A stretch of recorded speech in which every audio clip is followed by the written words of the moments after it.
Bapak, Ibu, saudara-saudara yang dikasihi Tuhan Yesus Kristus, firman Tuhan bagi kita untuk hari ini, Sabtu 11 April 2020, tertulis dalam kitab Ratapan 3 ayat 6. Beginilah bunyi firman Tuhan.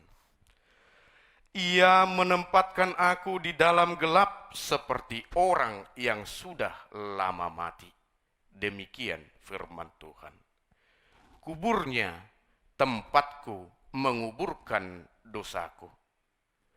Bapak, Ibu, saudara-saudara yang dikasihi Tuhan Yesus Kristus, kitab Ratapan atau yang sering disebut dengan Nubuat Yeremia adalah kitab yang dituliskan oleh Nabi Yeremia untuk menceritakan kehancuran Yerusalem pada tahun 586 sebelum Masehi. Pada dasarnya Yerusalem digambarkan sebagai kota suci. Sejak Raja Salomo mendirikan bait suci di sana. Namun oleh pemberontakan Yehuda terhadap Tuhan yang semakin merajalela, murka Tuhan turun atas mereka.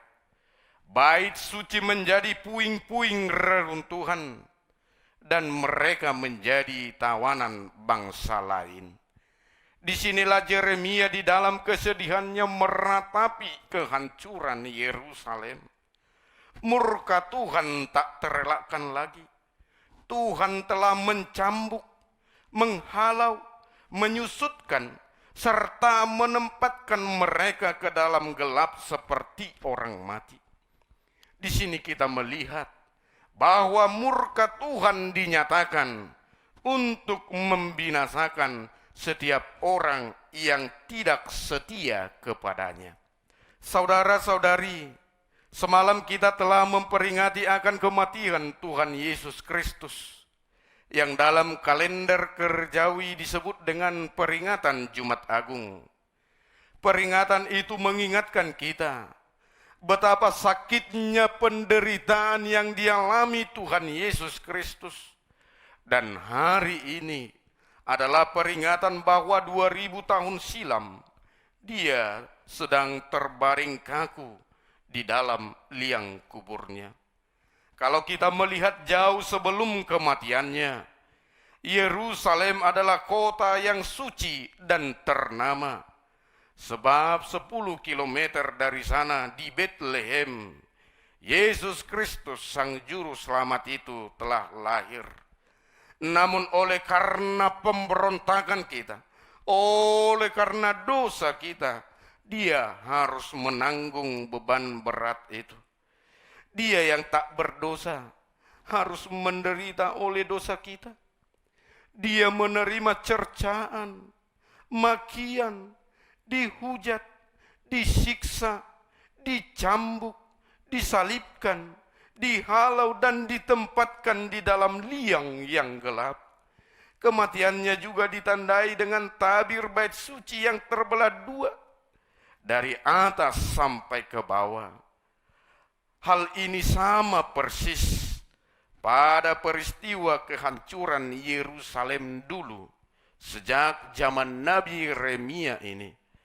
Namun kehancuran bait suci dalam kematian Yesus Kristus bukan untuk membinasakan umatnya, melainkan untuk menunjukkan betapa besar kasih anugerah Bapa kepada kita umatnya. Melalui peristiwa kematiannya ini, kita diajak untuk meratapi dan menyesali segala dosa pelanggaran kita. Kita harus mampu menempatkan diri kita di dalam tempat yang gelap untuk mengubur segala dosa dan pelanggaran kita itu. Sehingga di hari kebangkitannya esok, kita akan bangkit dan hidup di dalam kekudusannya. Biarlah kuburnya menjadi tempat kita untuk menguburkan segala dosa pelanggaran kita itu, yakni menguburkan sikap dendam, iri hati, kebencian, kemunafikan, ketamakan, serta nafsu duniawi kita, agar kita menjadi pembaharu di tengah-tengah kehidupan kita, sama seperti kebangkitannya yang telah memperbaharui kehidupan seluruh umatnya di dunia ini.